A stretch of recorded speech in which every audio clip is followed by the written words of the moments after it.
फक्त महाराष्ट्राचं नुकसान होताना दिसत आहे, इतकंच मी सांग. मंत्र्यांच्या कामगिरीचं ऑडिट करणार म्हणतात मुख्यमंत्री, खाते वाटप नसताना आतापासूनच ऑडिट केलं जाणार आहे. बघा, देवेंद्रजी हे नरेंद्रजीचे अंधभक्त आहेत. त्याच्यामुळे वरती नरेंद्रजी आमचे अशी जुमलेबाजी करत असतात, त्याच्यामुळे त्यांचे चेलेही खाली करत असतात. झिरो टॉलरन्स,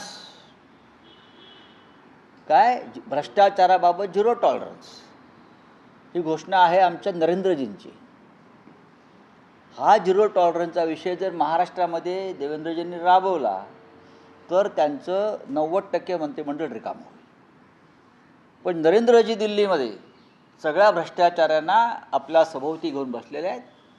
तसे हे महाराष्ट्रातले देवेंद्रजीसुद्धा सर्व ताकदीचे भ्रष्टाचारी, हेवीवेट भ्रष्टाचारी, साधे नाहीत, आपल्या अवतीभोवती घेऊन बसलेले आहेत. तर त्यांच्या बोलण्याकडे फार लक्ष देऊ नका. ऑडिट वगैरे काय नाही, ऑडिट जनता करेल यांचं. गेल्या 6 वर्षात नक्षलवाद संपवला असं रायपूरमध्ये जाऊन गृहमंत्र्यांनी म्हटलं आहे. अमित शहा काल पण फडणवीसांनी पत्रकार परिषदेमध्ये काय म्हटलं की आमचं सरकार ईव्हीएमचं सरकार आहे, पण ईव्हीएम म्हणजे एव्हरी वोट फॉर महाराष्ट्र. बघा, हे असे शब्दांच्या जुमलेबाजा कोट्या करत राहा. त्यासाठी त्यांनी पगारी नोकर खूप ठेवले आहेत अशा कोटा तयार करून देण्यासाठी. करत राहा, हरकत, आम्ही ऐकत राहू. नक्षलवाद संपला असं वाटतं 6 वर्षात? नाही, जर केंद्रीय गृहमंत्र्यांनी हे विधान केलं असेल तर आम्ही त्यांचं स्वागत करतो. नक्कीच हा देशाच्या राष्ट्रीय सुरक्षेचा प्रश्न आहे. नक्षलवाद हा सरकारविषयी आमचे काही मतभेद असले आणि सरकारने या संदर्भात कठोर पावलं उचलून नक्षलवाद्यांचा खात्मा केला असेल आणि त्याची जर फळं आम्हाला पाहता येणार असेल तर आम्ही त्याचे स्वागत करतो. राज्यसभेमध्ये आज संविधानाला 75 वर्ष झाल्याच्या निमित्ताने चर्चा होणार आहे. अमित शहा सुरुवात करणार आहे.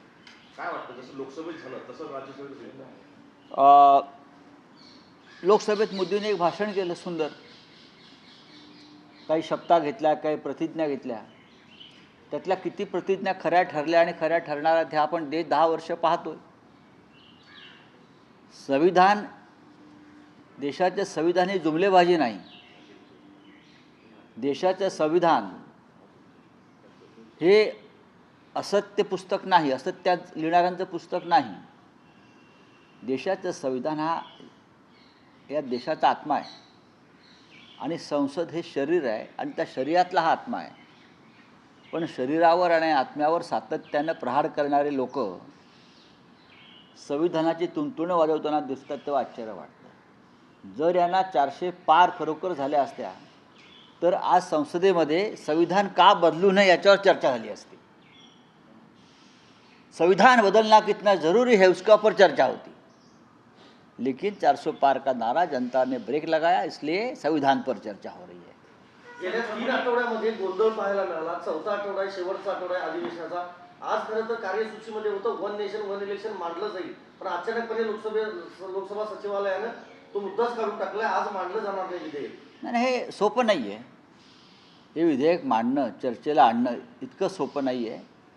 बहुमत जरी असलं तरी संविधाना इतकाच हा एक महत्त्वाचा मुद्दा आहे. चला, थँक्यू व्हेरी मच. सर, परभणीमध्ये ज्या घटना घडत आहेत काल ज्या पद्धतीने